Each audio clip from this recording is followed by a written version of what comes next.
Hello दोस्तों, कैसे हैं आप लोग। दोस्तों मैं आज फिर आ गया हूँ आपका ड्रीम फॉरेन बडी।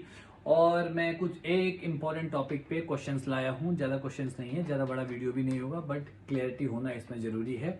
ओके, तो शुरू करते हैं वीडियो की। जो भी मैं आपको बताऊँ इस completely based on my own personal experience. किसी भी चीज़ में आगे बढ़ने से पहले अपने ऑफिशियल वेबसाइट, वीज़ा कंसल्टेंट और ट्रस्टेड रिसोर्सेज पे जाके पक्का चेक करें। किसी पे भी ब्लाइंड ट्रस्ट दोस्तों ना करें।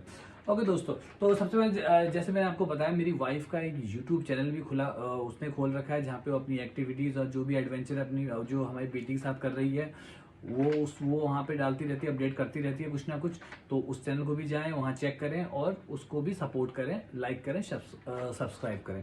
एनीवे दोस्तों, शुरू करते हैं। एक कुछ कॉमन क्वेश्चन है जो मुझे डिपेंडेंट पे, मैरिज सर्टिफिकेट पे काफ़ी आते रहते हैं, तो मैंने सोचा कि दो तीन हैं, इनको एक बार में ही क्लियर कर लेते हैं। ओके, तो सबसे पहला जो क्वेश्चन मेरे से एक बंदे ने पूछा कि सर मैंने शादी कर ली और शादी करने के बाद अब मेरी वाइफ यूके में एज अ स्किल्ड वर्कर चली गई है। ओके, दैट्स फाइन, हमारे पास मैरिज सर्टिफिकेट है प्रॉपर, इसमें सारे नाम हमारे सही हैं। लेकिन सर मैंने अपने मैरिज सर्टिफिकेट में जो स्पाउस जो जो सॉरी जो मेरे जो पासपोर्ट है उसमें जो स्पाउस करके वो आता है ना, उसमें मैंने उसका नाम अपडेट नहीं करा रखा है पासपोर्ट में। तो पासपोर्ट में कहीं पे भी ये मेंशन नहीं है कि जो मेरी जो वाइफ है, जो मेरा पार्टनर है, स्पाउस है, वो मेरी वाइफ का नाम उसमें मेंशन नहीं है। तो दोस्तों, क्या पासपोर्ट में नाम मेंशन कराना, अपने हस्बैंड का या वाइफ का नाम मेंशन कराना मैंडेटरी है? देखो, सबसे अच्छा ऑप्शन है, करवाना चाहिए, क्योंकि एक सही रहता है, एक डॉक्यूमेंट प्रूफ रहता है, वो सही रहता है। But nowhere in the document in the UK visa की किसी भी रिक्वायरमेंट में कहीं पर भी ये मेंशन नहीं है कि आपके पासपोर्ट में आपकी वाइफ का नाम होना चाहिए। तो अकॉर्डिंग टू द डॉक्यूमेंट्स, जो यूके होम ऑफिस खुद कह रहा है कि हमको पासपोर्ट में उनके नाम की कोई रिक्वायरमेंट नहीं है। तो यहां से तो देखो, ये कोई भी रिक्वायरमेंट भी नहीं है। उन्होंने स्पेसिफिकली मेंशन किया है कि एक मैरिज सर्टिफिकेट होना चाहिए। तो जो लोग शादीशुदा हैं तो उनके पास एक मैरिज सर्टिफिकेट पक्का होगा, उसमें वो नाम प्रॉपर होना चाहिए।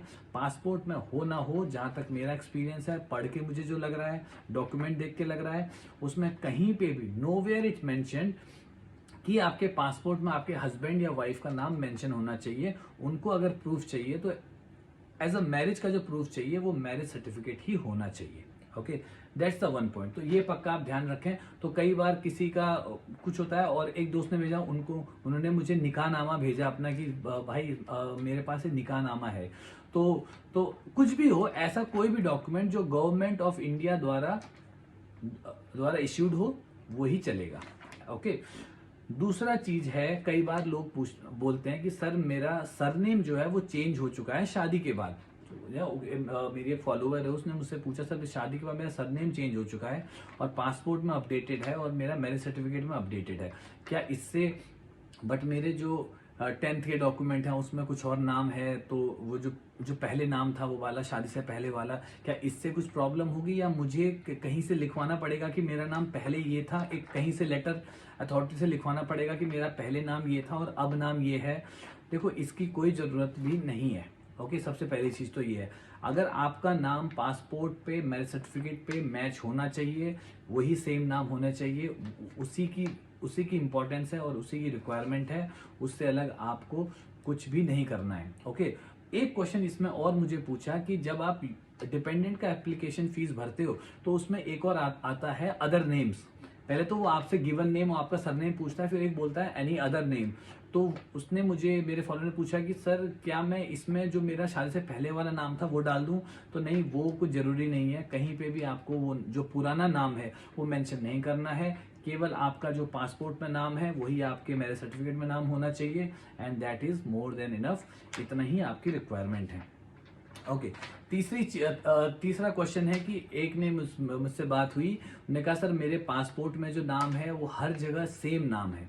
ओके, मेरे हस्बैंड का और मेरा जो हर जगह है वो सेम है, लेकिन जो मैरिज सर्टिफिकेट है वो मैरिज सर्टिफिकेट मेरा नाम तो सही है, लेकिन जो मेरे हस्बैंड का जो नाम है, जैसे मेरा नाम सुरजीत सिंह बिस्ट है, तो मेरे हस्बैंड का नाम जो मैरिज सर्टिफिकेट में SS बिस्ट कर रखा है, SS बिस्ट।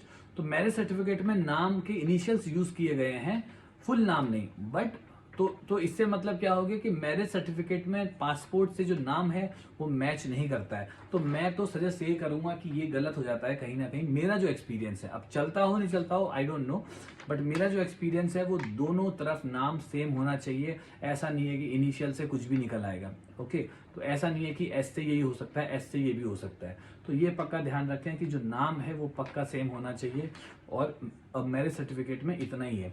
फोर्थ चीज है, कई बार लोग मुझसे बोलते हैं कि सर मेरी शादी हो गई, शादी अभी भी हुई, लेकिन सर शादी अभी भी हुई है तो क्या मैं अपनी शादी के फोटोग्राफ्स व्हाट्सएप चैट, देखो दोस्तों WhatsApp chat is a very private confidential information, जहाँ पे आप अपनी वाइफ से बात करते हैं, आप किसी भी तरीके से बात कर सकते हैं। तो ये चीजें किसी को भी इंपॉर्टेंस नहीं है, कोई वहां बैठा नहीं है इन सब कामों को करने के लिए।